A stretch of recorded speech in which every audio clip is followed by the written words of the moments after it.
السلام علیکم ورحمۃ اللہ وبرکاتہ۔ سورۃ النساء آیت نمبر 77۔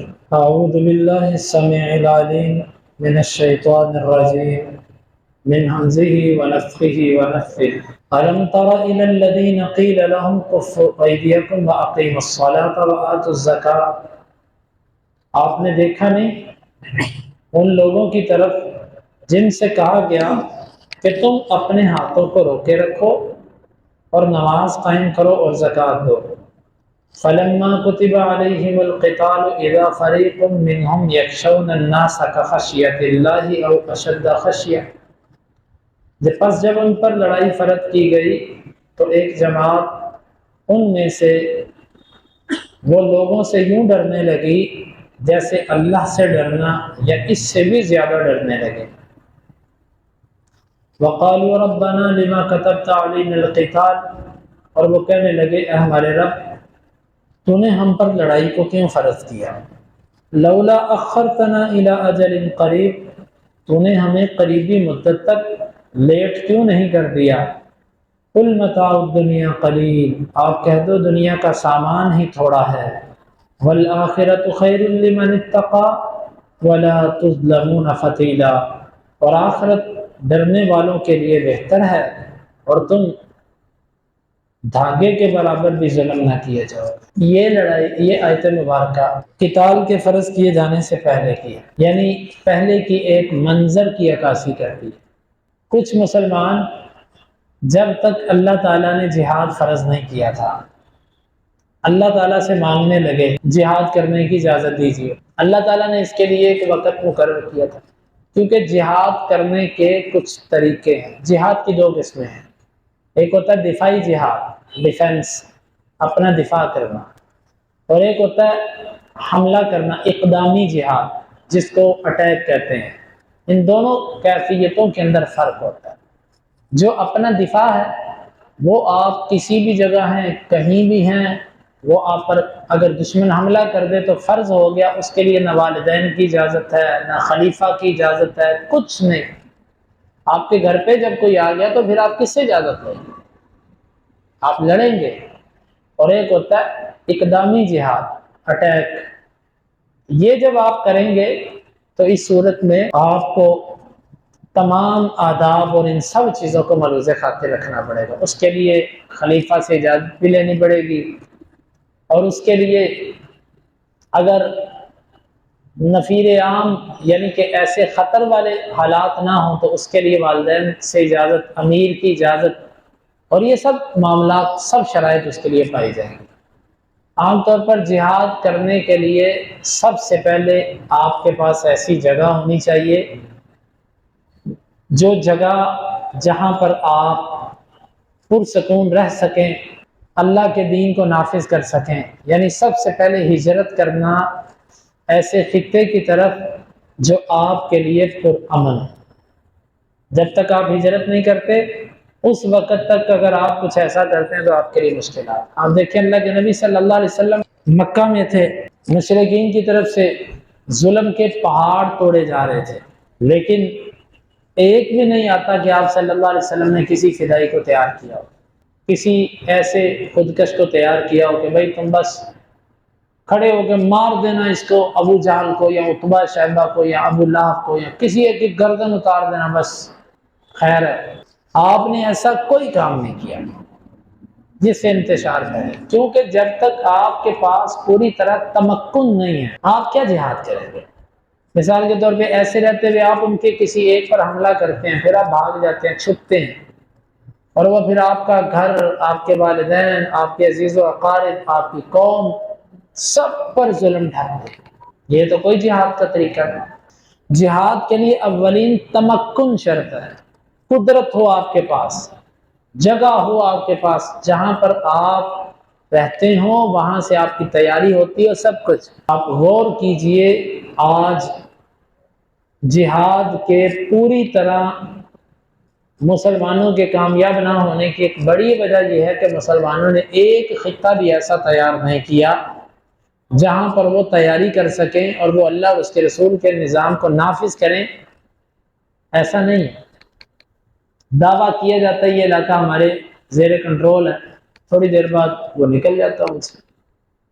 پہلی چیز یہ تمکن نہیں ہے۔ دوسری چیز ہے کہ جب تک قوت نہ آ جائے اس وقت تک جہاد نہیں ہے۔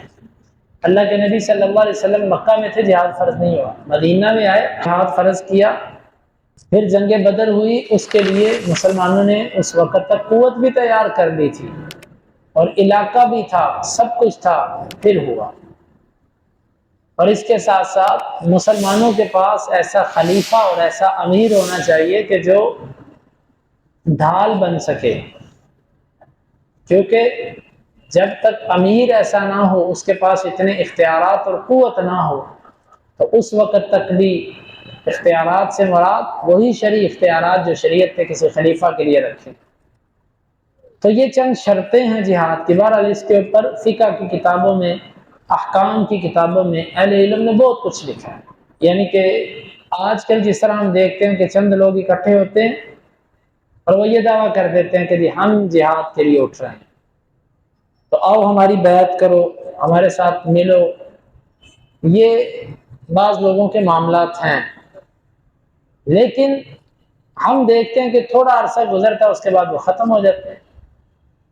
تھوڑا عرصہ آتا ہے، ان کو آرڈر دے دیا جاتا ہے، بھئی تم نے ایسے نہیں کرنا، تم نے یہ نہیں کرنا، تم نے وہ نہیں کرنا۔ وہ کہتے ہیں ٹھیک ہے، جہاد تو اللہ کے کلمے کو بلند کرنے کے لیے ہوتا ہے۔ جب آپ اللہ کے کلمے کو بلند کرنے کے لیے جہاد کر رہے ہیں، تو جہاد کی فرضیت کے بعد جب آپ سمجھتے ہیں کہ آپ کے پاس قدرت موجود ہے، تو آپ اس قدرت کے ہوتے ہوئے پھر کس کے متاحت ہیں؟ کسی کے نہیں۔ لیکن اگر آپ متاحت ہیں تو اس کا مطلب ہے کہ آپ نے جلد بازی کی، ابھی آپ اس کیفیت میں نہیں تھے کہ آپ جہاد کرتے۔ کیوں؟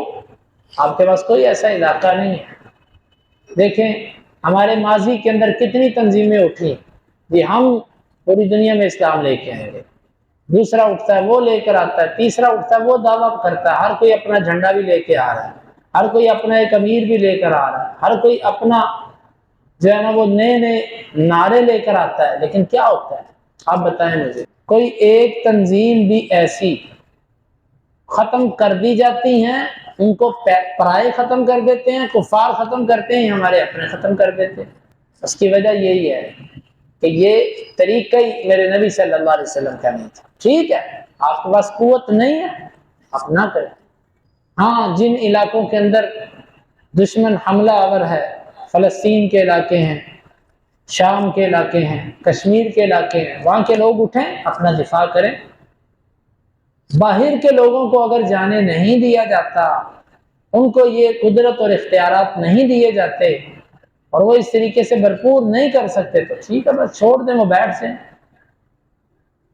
کیونکہ جہاد اگر کرنا ہے، اس کو نام جہاد کا دینا، تو اس کے لیے آپ کو اسلام سے رہنمائی لینی پڑے گی کہ اس کا طریقہ کار کیا ہے۔ ہاں، جو مقامی لوگ ہیں ان کا حق بنتا ہے وہ اٹھے، ہمارا بھی حق بنتا ہے، ہم جا نہیں سکتے، ہمارا دل کرتا ہے ہم مسلمانوں پر ظلم کرنے والوں کو اسلام کی دعوت دیں اچھے طریقے سے۔ اگر وہ نہیں مانتے پھر ہم ان کو جزیے کی ایک پیشکش کریں، یعنی کہ ان کو رخصت دیں کہ بھئی تمہیں جزیہ دے دو ہمیں، تب بھی تمہیں چھوڑ دیتے ہیں۔ اگر وہ ان دونوں شرطوں کو نہیں قبول کرتے پھر ہم ان کے ساتھ جہاد کریں، ہمارا دل کرتا ہے، لیکن راستے ایسے نہیں ہیں، حالات ایسے نہیں ہیں، وسائل نہیں ہیں۔ تو ان حالات میں کیا ہے؟ ان حالات میں صرف دعا ہے واللہ، اور استغفار ہے اپنے گناہوں کی، اور اپنی اصلاح ہے جہاں تک ہو سکے، یہی ہے ان حالات میں۔ یہ آیت مبارکہ اس وقت تھی جب تک صحابہ کرام پر جہاد فرض نہیں تھا۔ اللہ تعالیٰ سے دعا کی، اللہ جہاد فرض کر، اللہ نے فرض کر دیا۔ جب فرض ہو گیا تو پھر بعض لوگوں کو یہ، کیونکہ سب تو برابر نہیں ہے، صحابہ کرام تو اس چیز میں مضبوط نکلے، لیکن کچھ نئے نئے لوگ جو ساتھ جڑ رہے تھے وہ کہنے لگے کہ یا اللہ تھوڑا سا لیٹ ہو جاتا، فوری طور پہ جہاد کی فرض ہو گیا ہمارے اوپر۔ اصل بات یہ ہے کہ جب کوئی بندہ کسی ذمہ داری کو مانگتا ہے نا کہ یہ مجھے ملے، یہ میرے پاس آ جائے، تو وہ آ جائے تو اس کے لیے اس کو نبھانا مشکل ہو جاتا ہے۔ اسی لیے اللہ کے نبی صلی اللہ علیہ وسلم نے فرمایا نا کہ لا تتمنوا لقاء العدو، دشمن سے لڑنے کی آرزویں نہ رکھو. فَإِذَا لَقِيتُمْ فَاثْبُتُوا فَاذْكُرُوا اللَّهَ كَثِيرًا، ہاں جب تمہارا ان سے ٹاکرا ہو جائے پھر تم اللہ کا ذکر بھی بہت زیادہ کرو اور ثابت قدمی سے ڈٹ کے ان کے ساتھ مقابلہ کرو. ہاں آرزویں نہ کرو.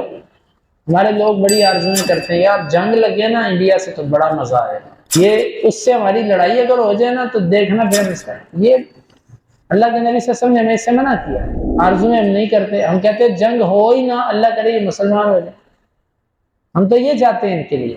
لیکن اگر ہو جائے پھر پیچھے نہیں ہٹتے. عام طور پر جو گرجنے والے ہوتے ہیں وہ برستے نہیں ہیں، جو پہلے باتیں کرنے والے ہوتے ہیں وہ پچھلی صفوں میں بھی نظر نہیں آتے. جب لڑائی فرض ہو گئی صحابہ کرام تو اس پر قائم رہے، لیکن جو نئے نئے لوگ تھے وہ اس پہ پریشان ہو گئے. تو پہلی چیز یہی ہے کہ مانگی ہوئی چیز پر اکثر انسان سے جو ہے نا اس کے حقوق ادا نہیں ہو پاتے. دوسری بات، کفو ایدیکم، اپنے ہاتھوں کو روکے رکھو. ایک اس کا صحیح معنی اور ایک اس کی تحریف ہے. اس کا صحیح معنی یہی ہے کہ اللہ نے ان سے کہا ابھی تم اپنے ہاتھوں کو روکے رکھو، ابھی تم نے لڑنا نہیں. جب تک تمہارے پاس جہاد کرنے کے وسائل، شرائط اور یہ سب چیزیں پوری نہ ہو جائے تم نے نہیں لڑنا. قرآن کہتا ہے یہ اس کا اصل معنی ہے. بعض لوگوں نے اس کے اندر تحریف کر دی. اللہ سے نہ ڈرنے والے لوگ وہ کہتے ہیں جی اس آیت کا معنی یہ کہ ان سے کہا گیا کہ تم نماز کے اندر اپنے ہاتھوں کو روکے رکھو، رفع یدین نہ کرو. اب یہ ایک صاحب گزرے ہیں اوکاڑا کے، بڑے متعصب قسم کے دیوبندی تھے اور ماسٹر تھے پیشے کے اعتبار سے، اسکول ماسٹر تھے. تو انہوں نے اس آیت مبارکہ کے اندر تحریف کرتے ہوئے یوں لکھا کہ ان سے جب کہا جاتا ہے کہ نماز میں رفع یدین نہ کرو، خیانت دیکھے، تحریف دیکھے کہ یہ آیت جس نبی پر اتری ہے اسی نبی نے رفع یدین کر کے دیا. اب تم ایسا معنی بیان کر رہے ہو جو اس نبی نے بیان نہیں کیا جس پر قرآن اترا. رفع یدین تو اللہ کے نبی صلی اللہ علیہ وسلم کی سنت ہے، آپ نے آخر دم تک کیا، اور آپ کہتے ہو کہ قرآن کہتا ہے کہ ہاتھوں کو روک کے رکھو، رفع یدین نہ کرو. یہ خیانت اور تحریف ہے. قرآن کی جرأت ہے بہت بڑی کہ قرآن کی آیت کا ایسا معنی بیان کرنا جو اللہ کی مراد نہیں. اسی طرح وہ لوگ ہر وطروں کے اندر روزانہ رفع یدین کرتے ہیں، روزانہ وطروں میں کرتے ہیں. اور اسی طرح وہ لوگ عید کی تکبیرات میں رفع یدین کرتے ہیں، اور ان کے مشائخ بلخ ان کے نزدیک جنازے کی تکبیرات میں بھی رفع یدین ہے. وہ رفع یدین سے نہیں، پہلا رفع یدین ہر نماز کے اندر وہ بھی کرتے ہیں. اگر نماز میں رفع یدین نہ کرنے کا مطلب اس آیت سے نکلتا تو پہلا رفع یدین بھی جاتا ہے. جی پہلا تو نماز میں داخل نہیں. کیوں داخل نہیں؟ حدیث کے اندر آتا ہے اذا افتتح الصلاۃ، جب نماز شروع کر لیتے رفع یدی، پھر رفع یدین کرتے. اس کا مطلب نماز شروع ہو چکی ہے پھر رفع یدین. تو یہ اس آیت کے معنی کے اندر ان لوگوں نے تحریف کی. جب ان سے کہا جاتا ہے کہ اپنے ہاتھوں کو روکے رکھو، واقیموا الصلاۃ وآتوا الزکاۃ، اور ابھی تم نماز پڑھو اور زکوٰۃ دو. ابتدا کے اندر یہی حکم تھا، لڑائی کا حکم نہیں تھا. ابھی اپنی ایمانی قوت درست کرو. یہی ہم کہتے ہیں واللہ ابھی ہم جہاد نہیں کر سکتے نا، ابھی کرنے کے کام کیا ہیں؟ شرک کے خلاف دعوت دیجیے. یہ ہر کلومیٹر پہ بنا ہوا مشکل کشا اور یہ حاجت روا اور یہ لوگوں کے داتا اور گنج بخش اور غریب نواز اور خواجے، یہ کلومیٹر پہ لوگوں کے بدل رہے ہیں. واللہ ان کو پہلے دعوت دیجیے. اللہ کے نبی صلی اللہ علیہ وسلم نے پہلے جہاد نہیں کیا، آپ نے پہلے عقیدہ توحید کی دعوت دی. 13 سال آپ کی دعوت ہے، اس کے بعد ہجرت ہے. ہجرت کے پھر تقریباً 1.5 سال بعد جہاد ہے. چونکہ 2 ہجری رمضان کے اندر 2.25 سال بعد ہجرت کے پھر جہاد ہوا، پہلا جنگ بدر. تو یہ ہمیں سب سے پہلے دعوت دینی ہے عقیدے کی، اس کے بعد لوگوں کے اخلاق، معاملات، نمازیں، اعمال، ان چیزوں پر دعوت دینی ہے. پھر اللہ تعالیٰ سما بنائے گا، پھر انشاءاللہ جہاد بھی ہوگا. شروع کے اندر مسلمانوں کو منع کیا گیا تھا کہ تم نے مکہ میں کسی قسم کی لڑائی قوم سے نہیں کرنی. عبد الرحمن بن عوف رضی اللہ عنہ کے بارے میں آتا ہے، یہ اپنے ساتھ کچھ ساتھی لے کر اللہ کے نبی صلی اللہ علیہ وسلم کے پاس آئے.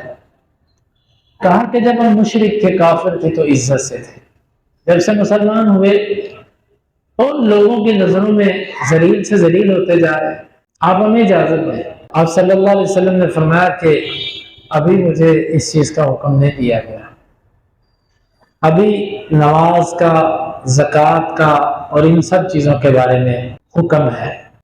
مکے کے اندر تو زکوٰۃ فرض نہیں تھی، زکوٰۃ فرض ہوئی ہے مدینہ میں۔ تو یہاں پر اگر مکے کی کیفیت ہے تو مکے میں دو چیزیں تھیں، نماز قائم کرو اور زکوٰۃ دو، تو زکوٰۃ تو تھی نہیں مکے۔ اس کے دو جواب اہل علم نے دیے ہیں۔ نمبر ایک، زکوٰۃ کا معنی ہوتا ہے پاک کرنا، پاک ہونا۔ یہاں پر زکوٰۃ سے مراد مال کی زکوٰۃ نہیں ہے، بلکہ اپنے بدن کی زکوٰۃ، یعنی برائیوں سے، غلط چیزوں سے اپنے آپ کو بچانا، یہ زکوٰۃ۔ یہ بعض اہل علم نے مانا ہے۔ اور دوسرا معنی واللہ اعلم بالصواب، وہ بہتر ہے، وہ یہ ہے کہ زکوٰۃ تو تھی لیکن اس کا نصاب نہیں تھا۔ پہلے زکوٰۃ مطلق تھی، جو دل کرتا ہے اللہ کے راستے میں دے دو۔ اللہ کے راستے میں مال دینے کو زکوٰۃ کہا گیا۔ جس طرح شروع اسلام کے اندر روزے، رمضان کے روزے بھی اختیاری تھے، جو چاہے رکھے جو چاہے نہ رکھے کسی کو کھانا کھلا دے، جیسا کہ آپ نے پیچھے سمجھ لیا کہ بعد میں فرض کر دی گئی۔ اسی طرح زکوٰۃ کی کیفیت تھی کہ شروع میں زکوٰۃ ایک ایسی تھی بس جو بھی اللہ کے راستے میں دے دو وہ زکوٰۃ ہے۔ پھر مدینے کے اندر اس کا نصاب مقرر کیا گیا کہ اتنا مال ہو اور اتنا عرصہ گزر جائے پھر زکوٰۃ ہے۔ تو یہاں پر زکوٰۃ سے مراد مطلق زکوٰۃ ہے، کچھ بھی اللہ کے راستے میں دینا۔ جب ان پر لڑائی فرض کی گئی تو ایک گروہ ان میں سے لوگوں سے یوں ڈرنے لگا جیسے اللہ سے ڈرتے ہیں۔ اللہ تعالیٰ نے یہاں پر لوگوں سے ڈرنے کو تشبیہ دی کہ لوگوں سے یوں ڈرتے ہیں جیسے اللہ سے ڈرتے ہیں، او اشد خشیہ، یعنی لوگوں اللہ سے بھی زیادہ لوگوں سے ڈرنا۔ ایک طرف اللہ کا حکم ہوتا ہے اور دوسری طرف لوگ برادری کی رسومات، علاقے کے طور طریقے اور یہ چیزیں اپناتے ہیں۔ کیوں؟ یخشون الناس کخشیۃ اللہ، وہ لوگوں سے یوں ڈرتے ہیں جیسے اللہ سے ڈرنا چاہیے۔ لوگوں کی وجہ سے اللہ کے حکم کو ترک کرنا یہ ہے لوگوں سے یوں ڈرنا جیسے اللہ سے ڈرنا چاہیے۔ او اشد خشیہ، یا اس سے بھی زیادہ ڈر۔ اس سے پوچھو کہ اللہ تعالیٰ دیکھ رہا ہے پھر گناہ کیا جا رہا ہے۔ مجھے اگر پتا ہوتا نا یہ دیکھ رہا ہے یا کیمرے لگے ہیں تو میں یہ کام نہیں کرتا۔ یہ اللہ سے بھی زیادہ لوگوں سے ڈر۔ اللہ کا خیال نہیں ہے، پتہ اللہ دیکھ رہا ہے لیکن ڈر نہیں ہے۔ لیکن جب لوگوں کی بات آئی کہ لوگ دیکھ رہے ہیں یا کیمرے لگے ہوئے ہیں، پتہ ہی نہیں چلا یار ادھر کیمرے لگے ہوئے تھے۔ یہ اس بندے کی باتیں کہ جو اللہ کا ڈر رکھتا ہی، جس کو پتہ ہی نہیں اللہ کا، تو یہ بندہ لوگوں سے اللہ سے بھی زیادہ ڈرتا ہے کہ ایک طرف رب نے کہا کہ حی علی الصلاۃ حی علی الفلاح، اور دوسری طرف وہ بندہ تیرے پاس بیٹھا تو اس کے احترام میں بیٹھا ہی رہا۔ اللہ، مہمان، گاہک، دوست، بیوی، بچے، انسان کو اپنے سر پر اتنا غالب نہیں کرنا چاہیے کہ رب بھی ناراض ہو جائے۔ وقالوا ربنا لما كتبت علينا القتال، اور وہ کہنے لگے کہ اللہ تو نے ہم پر لڑائی کو کیوں فرض کر دیا ہے، کس لیے تو نے ہمارے اوپر لڑائی لکھی۔ جب کوئی چیز، کل بھی یہ گزارش کی تھی، کوئی چیز جب منہ سے مانگ کر لی جائے تو جب وہ ملے تو پھر انسان کو اس کا حق ادا کرنے کی ہمت نہیں رہتی، اللہ کی طرف سے مدد نہیں آتی۔ لولا اخرتنا الی اجل قریب، تو نے اس کو قریبی مدت تک لیٹ کیوں نہیں کر دیا؟ یعنی تھوڑا سا اللہ اس کو اور لیٹ کر دیتا۔ اللہ کہتا تم تھوڑی مدت کی بات کرتے، قل متاع الدنیا قلیل، دنیا کا سارا فائدہ اور سامان تھوڑا ہے، قلیل ہے۔ حسن بصری رحمہ اللہ اس آیت کو پڑھنے کے بعد فرمایا کرتے تھے، انسان کی زندگی ایسے ہے جیسے سوئے ہوئے آدمی کو خواب آتا ہے، وہ خواب کے اندر گھومتا ہے، پھرتا ہے، کھاتا ہے، اڑتا ہے، پتہ نہیں کیا کیا کچھ کرتا ہے۔ جب اس کی آنکھ کھلتی ہے تو وہ کہتا ہے یہ تو خواب تھا، میں تو بڑے مزے کر رہا تھا۔ دنیا کی زندگی ایک خواب ہے، اور خواب کتنی دیر کا ہوتا ہے؟ چند سیکنڈ کا یا چند منٹوں کا، اس سے لمبا خواب تو نہیں ہوتا کسی کا۔ بس ساری زندگی میں ایک رات کے وقت میں جتنا وقت خواب لیتا ہے یہ دنیا کی زندگی، یہ اسی طرح دھوکہ ہے۔ یہاں سے جب بندہ گزرے گا تو کہے گا میں نے تو دنیا کے بندوں کو صحیح طرح سمجھا ہی نہیں، یہ تو سب مٹی تھے، اور میں نے مٹی کو اتنی اہمیت دی کہ اپنے رب کو چھوڑ دی۔ زمین کے اوپر جو کچھ ہے یہ سب مٹی ہے، اور بندہ یا وہ کوئی بھی چیز ہے، یہ مٹی ہے سب، اس کو مٹی میں رکھ دو، مٹی اس کو ختم کر دے گی۔ یہ اللہ رب العالمین نے دنیا کی حقیقت بیان کی کہ دنیا کا فائدہ تھوڑا، لہذا تھوڑے فائدے کی خاطر اپنے رب کو ناراض نہ کر، تھوڑی سی زندگی کی خاطر اللہ ہی ہمیشہ کی زندگی خراب نہ کر۔ دیکھیں ایک بندہ ایک سال پڑھتا ہے، اس کو پتا ہے ایک سال پڑھنے کے بعد محنت کی، سال میں محنت کی تو ڈگری ملے گی پاس ہونے کی، جو زندگی بھر پاس کی ڈگری، اور اگر محنت نہ کی تو فیل کی ڈگری ملے گی، حالانکہ محنت ایک سال نہیں کی لیکن ڈگری پورے زندگی کے لیے مل جاتی ہے کہ فیل ہے۔ اسی طرح تھوڑی سی زندگی دنیا میں محنت کی تو جنت کی ڈگری ہمیشہ کی، اور نہ کی تو جہنم کی ڈگری ہمیشہ کی۔ والآخرۃ خیر لمن اتقی، دنیا تھوڑی ہے لیکن آخرت بہتر ہے کس کے لیے؟ تقوی والے۔ ولا تظلمون فتیلا، تم دھاگے کے برابر بھی ظلم نہ کیے جاؤ گے۔ اللہ تعالیٰ سے دعا ہے اللہ تعالیٰ سمجھنے کی اور عمل کی توفیق عطا فرمائے۔